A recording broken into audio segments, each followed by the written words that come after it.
Hello. Hello, నేను Balagopalan from CBI. Hello sir. ఓసారి direct గా మీతో మాట్లాడాలి. నేను 10 నిమిషాల్లో రావచ్చా? పర్వాలేదు, రండి. ఓకే.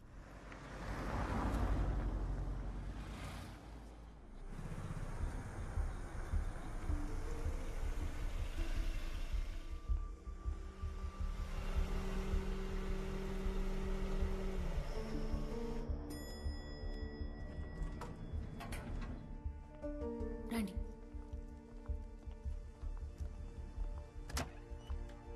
Please ma'am. సార్ మీకు తెలుసు sir, Sethu sir, CBI icon. Biodata చదివాను. మీరు చాలా బిజీ అని తెలుసు, వెంటనే పంపించేస్తాను. మేడం నువ్వేదో అడగాలన్నావు కదా. ఎంతవరకు విన్నది మేము నమ్మడం లేదు, కానీ ఓ డౌట్ ని క్లియర్ చేసుకోవాలనుకుంటున్నాం. అడగండి సార్. అది చనిపోయిన జోస్ ఫ్యామిలీతో మీరే ఫోన్ చేసి మాట్లాడారా ఈ కేసును ఫైల్ చేయమని చెప్పి? నేను వాళ్ళని కాంటాక్ట్ చేసి అడిగానా? అది ఇప్పుడే క్లియర్ చేస్తానుండండి. అదేం వద్దు, నేను ముందే చెప్పానుగా అదంతా నమ్మడం లేదని. 5-6 మంది జూనియర్స్, కొంచెం ఎక్కువగానే ప్రాక్టీస్ ఉన్న నేను కేస్ క్యాన్వాస్ కు పోతానా సార్? ఈ కేసు కూడా మా సీనియర్ బలవంతం చేయడం వల్లనే తీసుకున్నాను. ఇకపోతే పర్సనల్ గా కూడా ఒక కారణం ఉంది.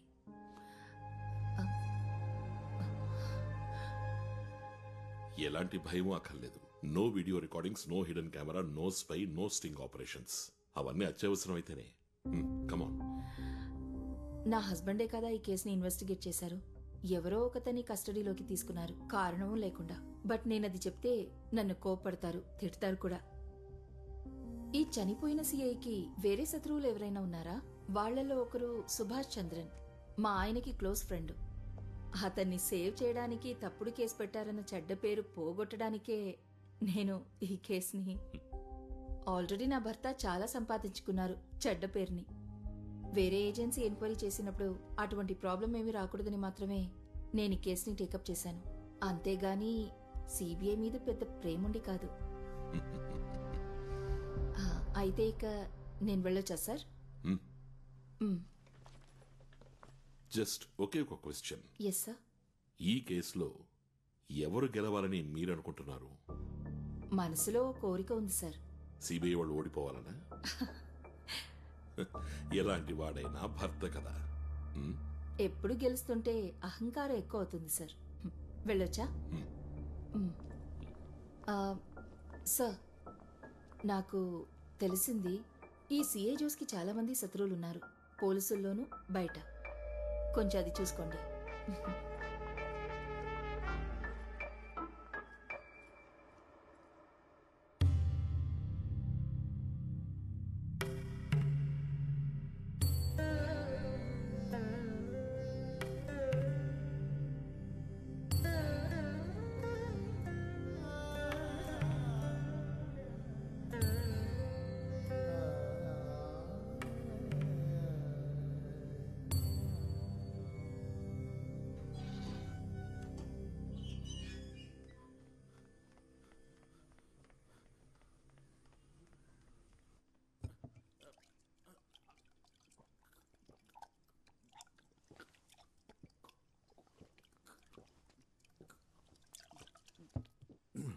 బస్సు రావటానికి లేట్ అయింది. తర్వాత ఆటో కోసం చూశాను, దొరకలేదు. అందుకే నడుచుకుంటూ వచ్చాను. డిగ్రీ చదువుతున్నప్పుడే మనసు రోజులు వెళ్ళిపోయాడు. తను వెళ్ళిపోయాక ఎలాంటి కమ్యూనికేషన్ ఊరు వాళ్ళకి కానీ తన వాళ్ళకి కానీ తెలియలేదు. ఒక్కడే ఉన్న ఫోటో కోసం వెతికాను, దొరకలేదు. నాకు ఈ గ్రూప్ ఫోటో ఒకటే దొరికింది. ప్రీ డిగ్రీ చదువుతున్నప్పుడు తీసింది. ఇదిగో ఈ 4వ అడుగు నుంచున్నాడే వాడే. వీడికి ఇప్పుడెంత వయసు ఉంటుంది? ఒక 30-35 ఏళ్ళు ఉండొచ్చు.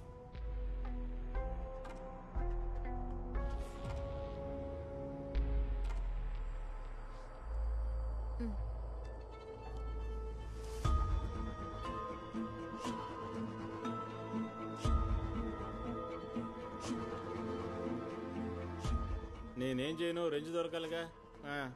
సార్, లోపల సీతారామయ్యర్ గారు ఉన్నారా? రండి, నేను మళ్ళీ చేస్తాను. ఎదిగోండి సార్.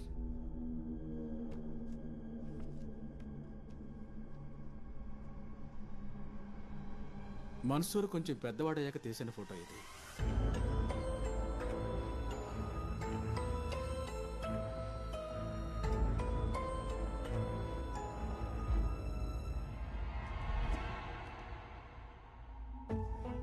ఇతనేనా నువ్వు చెప్పిన మన్సూర్?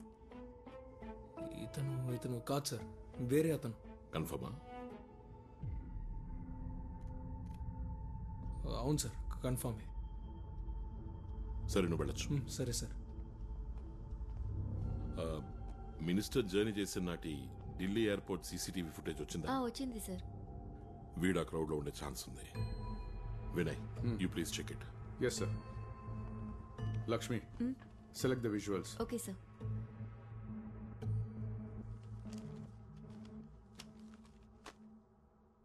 అప్పీల్ ఫైల్ చేద్దాం, ఏమంటారు? ఖచ్చితంగా లోయర్ కోర్టు జడ్జిమెంట్ గురించే పట్టించుకోనక్కల. It was boys.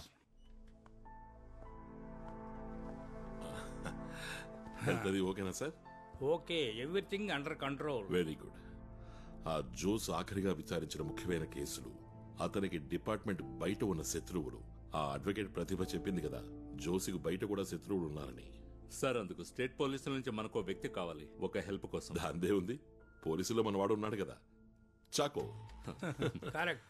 Better choice వేరే ఏది లేదు. చాకో ట్రివేండ్రంలోనే కదా ఉన్నాడు. అవును సార్, అక్కడే ఉన్నారు. కాల్.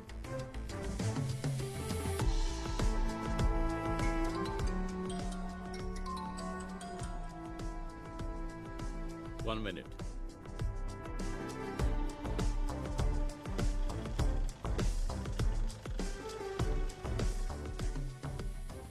చాకోయిని చెప్పండి. చాకు సార్, నేను బాలుని, కొచ్చిన్ నుంచి. అది కొంచెం సహాయం ఆశిస్తున్నాం మీ నుంచి. డిపార్ట్మెంట్ కి సంబంధించిన విషయమే, రిస్క్ ఉండదు. రిస్క్ ఉన్నా సరే చేసేద్దాం, దానికంటూ మనుషులు ఉన్నారు. అలాగే, థ్యాంక్ యూ. ఓకే.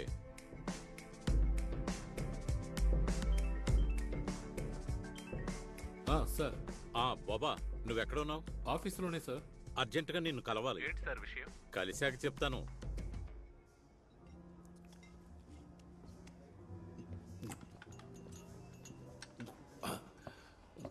హలో, ఇలాంటిదే ఒకటి పార్సల్. ఒకటి కాదు, 2 పార్సల్ చేయించాయి. ఏమన్నారు సార్? నెలకు సరిపోయేట్టు ఒకేసారి ఆర్డర్ చేయొచ్చు కదా. అదేం వద్దు సార్. నిజం చెప్తున్నాను సార్, ఎంత రుచిగా ఉన్న ఫుడ్ని నా జీవితంలో ఎంతవరకు తినలేదు సార్. మీ సెలక్షన్ ఉందే, సూపర్ గా ఉంది సార్. ఇవాళ నేను చాలా హ్యాపీ సార్. కారణం, ఎన్నో ఏళ్లుగా నేను సార్ అని పిలుస్తున్న సార్ తన పాకెట్లోంచి డబ్బులు తీసి నన్ను తృప్తి పరచాలనుకోవడం, సంతోషంతో నా మనసు పొంగిపోతుంది సార్. నువ్వు పీకల దాకా తినడానికి కాదురా నిన్ను ఇక్కడ తీసుకొచ్చింది. విషయం చెప్పరా. ఏ విషయం? నేను ఫోన్ చేసినప్పుడు చెప్పానుగా, జోస్మాన్ హ్యాండిల్ చేసిన ముఖ్యమైన కేసుల గురించి. ఓ అదే, అదొక ఇసుక మాఫియా వాళ్ళ కేసు. తర్వాత ఎవరో జర్నలిస్ట్ ని ఊరేసి చంపిన కేసు, అంతే సార్. అరే అదేం కాదు, నువ్వు ఆ రోజు చెప్పావు కదా, జోస్మాన్ కి ఎస్ఐ ఇక్బాల్ కి మధ్య ఏదో గొడవ ఉందని. ఓ అదే, అదొక పెద్ద మ్యాటర్ సార్. చుట్టుపక్కల డమాల్ డిమాల్ అని శబ్దాలు వస్తుంటే మేము ఏంటో అని వెళ్ళి చూసాం. నా ఉద్యోగం పోయినా సరే నేను నిన్ను వదలను, రాస్కల్.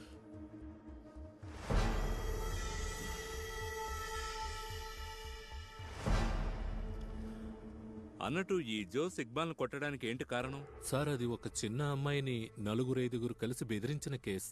ఆ రోజు జోస్ గారు బిజీగా ఉండడం వల్ల ఇక్బాల్ సార్కి అప్పగించారు. ఇక్బాల్ గారు ఆ కేసును తొక్కుపెట్టి డబ్బులు సంపాదించుకున్నారు సార్. అది మాత్రమే కాకుండా సాక్ష్యాలు తారుమారు చేసి ఆ అమ్మాయి వాంగ్మూలాన్నే మార్చేశారు. ఇది తెలుసుకున్న జోస్ గారు ఆయన్ని కొట్టారు. పగపట్టిన నాగుపాము లాంటి వారు sir Iqbal sir. Sir, retired DGP Krishnanuni గారు రాసిన ఒక బుక్ ఉంది, పోలీసుల్లో క్రిమినల్. అందులో చెప్పారు ఆయన పోలీసులకి కిరాయి హంతకులకి మధ్య ఉన్న సంబంధం గురించి. ఎవరు ముందుకు రాకుండా నేను చెప్తాను సార్, ఇక్బాల్ సారే రౌడీల్ని అరేంజ్ చేసి బండితో గుద్దించి చంపేశారని.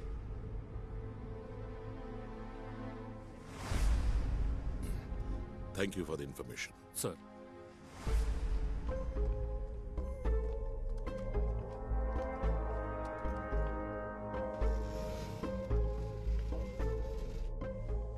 ఆ ఇక్బాల్ని విచారణ చేద్దాం సార్.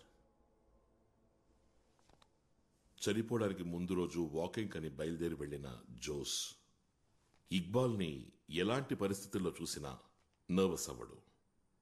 నడిచింది చాలు అని ఇంటికి రాడు.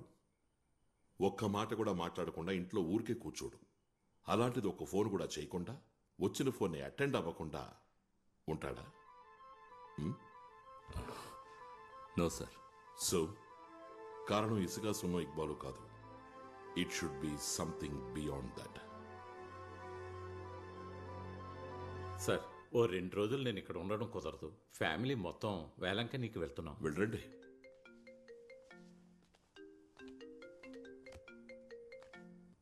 సార్, అలాగే సార్. చెప్తాను సార్. వస్తున్నాను సార్.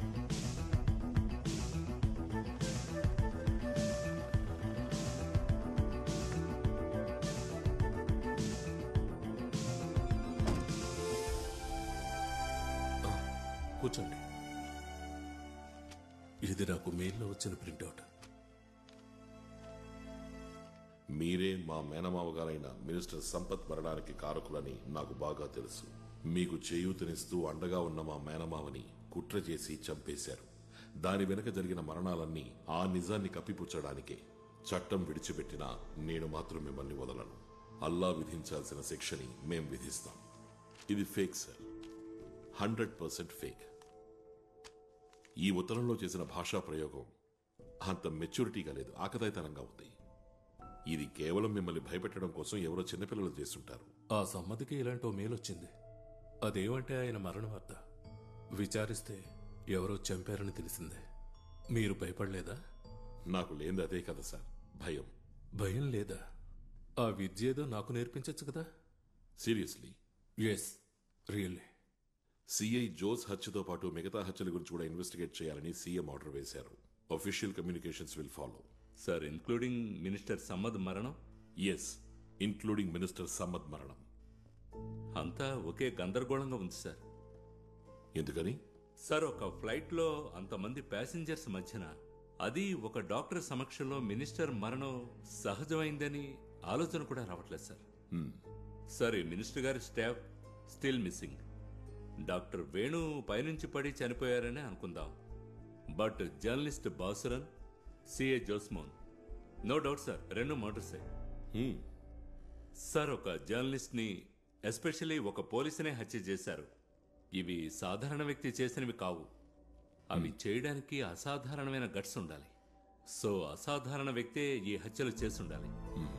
అన్నిటికంటే ముఖ్యమైనది, ఈ మరణాలకు మధ్య ఎలాంటి సంబంధం ఉంది? I'm confused. డిసెంబర్ 20వ తారీఖు ఉదయం 5 గంటల నుండి 5:20 లోపు, అంటే జోస్ చనిపోవడానికి ముందు రోజు ఉదయం వాకింగ్ అని వెళ్లిన అతను ఏదైనా చూసుండాలి, ఏదైనా వినుండాలి, ఏదైనా తెలుసుకుని ఉండాలి. అందులో ఉంది నువ్వు చెప్పిన అసాధారణ వ్యక్తి యొక్క క్లూ. ఆ 20 నిమిషాల్లో ఉంది నీకొచ్చినటువంటి సందేహాలకు, కన్ఫ్యూషన్స్ కి సమాధానం. సార్, ఇవన్నీ తెలుసుకోవడానికి జోస్మాన్ బతికిలేడు. ఎవరా అసాధారణ వ్యక్తి? శూన్యం నుండి వెతకడం మొదలెట్టాలి.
అన్నా, ఇదిగో. ఆఫీస్లో సిగ్నల్ లేదంతే, వేరే ఎలాంటి ప్రాబ్లం లేదు. సార్ లేరా? చేస్తానులే సార్. రాజేష్, ఆ ఫైల్స్ అని సార్ట్ అవుట్ చేసి పెట్టు. సార్, అరే, ఏంటి శారీలో వచ్చావు? నేను ఒక పెళ్లికి వస్తున్నాను. సార్, మీతో ఒక విషయం చెప్పు. పచ్చి అబద్ధం సార్. ఆ రోజు అడ్వకేట్ ప్రతిభ చెప్పింది. ఆవిడ సీనియర్. ఈ రోజు నేను వెళ్ళిన పెళ్లికి వచ్చారు. క్యాజువల్ గా మేము మాట్లాడుకుంటున్నప్పుడు జోస్ గారి కేసు జూనియర్ కి అప్పగించిన విషయం క్లారిఫై చేశారు. నేను ప్రతిభకి కేసు అప్పగించానా? నాకు రాని కేసు నేనే అప్పగిస్తాను? Nonsense. Why is Prathibha misusing my name? He was shocked. అటువంటి కేసే ఆయన దగ్గరికి రాలేదట.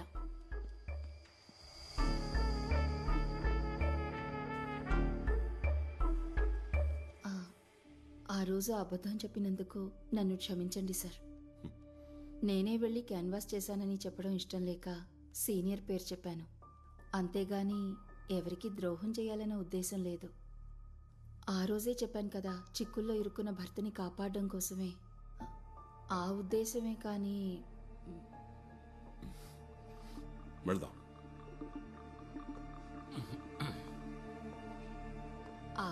అబద్ధం చెప్పినందుకు శిక్ష నాకప్పుడే పడింది. సీనియర్ పిలిచి లెఫ్ట్ అండ్ రైట్ ఫైర్ అయ్యాడు, ఆయన పేరు మిస్యూజ్ చేశానని.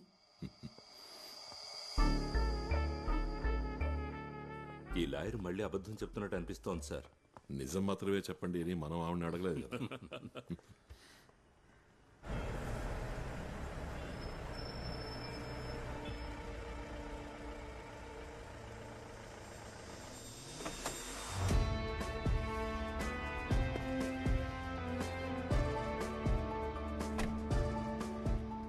హలో,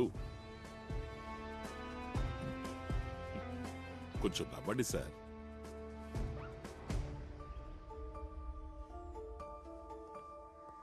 నేను చాకోని. మన ఇద్దరి మధ్య ఆల్రెడీ పరిచయం ఉంది కదా. ఇలాంటి యూనిఫామ్ వేసుకుంటే నువ్వు చెప్పిన ప్రకాష్ ర్యాంక్ ఎంతో తెలుసా? 132.5 కిలోమీటర్ల దూరం వెళ్లారని తెలిస్తే నువ్వు ఇక్కడ సెల్యూట్ కొడుతూ నుంచుంటావు. ఇదిగో ఇలా. ఏంటి వెళ్ళనా?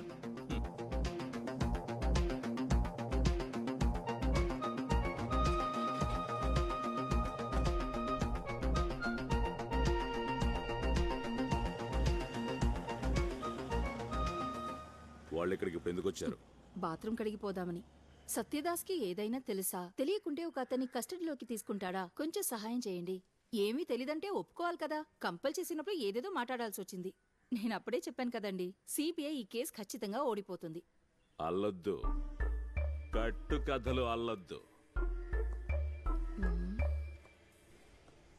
హలో. Hello sir. చెప్పు బాబు. ఎక్కడున్నారు సార్? నేను ఆఫీస్లో ఉన్నాను రా. తిరువనంతపురంలో కాదు, కొచ్చి సిబిఐ ఆఫీస్లో. సార్, ఒక ముఖ్యమైన విషయం చెప్పాలి. నువ్వు ఇక్కడికి వచ్చే ఆఫీస్కి. ప్రస్తుతానికి టీ తాగు. ఇప్పుడు చెప్పు.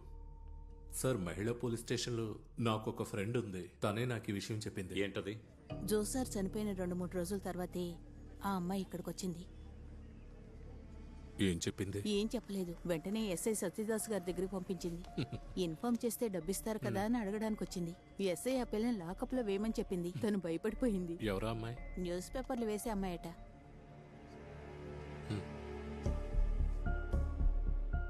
టెన్షన్ అవ్వకు, వెంటనే ఇక్కడి నుంచి వెళ్ళిపోవచ్చు.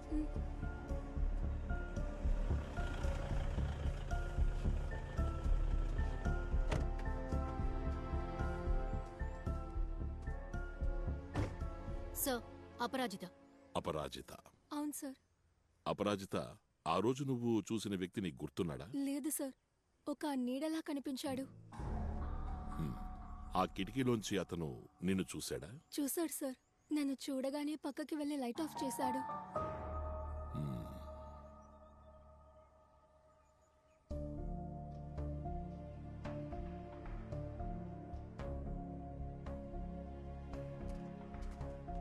ఈ ఇంట్లో ఆల్రెడీ ఏదో గొడవ ఉందని పక్కింటి వాళ్ళు చెప్తున్నారు. సార్, ఇది ఇల్లు కాదు, గెస్ట్ హౌస్. దీని ఓనర్ శామ్. కనిపించకుండా పోయిన ఆ శామ్ రాసలీలలు, ఇల్లీగల్ బిజినెస్లు అన్నీ ఇక్కడే. అప్పుడప్పుడు ఈ ఇంటికి ఎవరో రావడం పోవడం ఇక్కడ ఉన్నవాళ్ళు చూశారంట. సార్, ఈ అమ్మాయి ఇచ్చే స్టేట్మెంటే సత్యదాస్ ఎవిడెన్స్ శామ్ని అరెస్ట్ చేయడానికి. థ్యాంక్స్. ఇక నువ్వు వెళ్ళొచ్చు. తన డ్రాప్ చేయి. Okay sir. దియా, సార్. ఆ అమ్మాయికి మంచి డ్రెస్ కొని. Okay sir. అపరాజిత చూసింది శామ్నే అయి ఉంటుంది. బట్ ఆ ముందు రోజు జోస్ కూడా చూసింది శామ్ అయి ఉంటాడా? లేదని నేను చెప్తున్నా. ఒకవేళ శామ్నే చూసినా జోస్ అప్సెట్ అవ్వడు, నర్వస్ అవ్వడు. ఏమంటావు? లేదు సార్. ఏదేవైనా మనకి సంబంధించినంత వరకు Sam is a very important person. Now వాడిని పట్టుకోవాలి. సార్, ఒక లుక్అవుట్ నోటీస్ ఇస్తేను? ఏం చేసైనా సరే. సార్,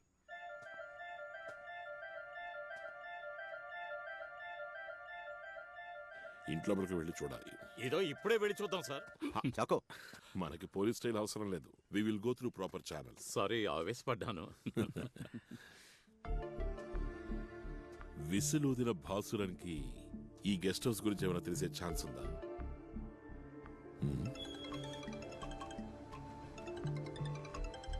హలో దయా. 2 విషయాలున్నాయి. ఒకటి బాసురన్ ఇంటిని పరిశోధించాలి.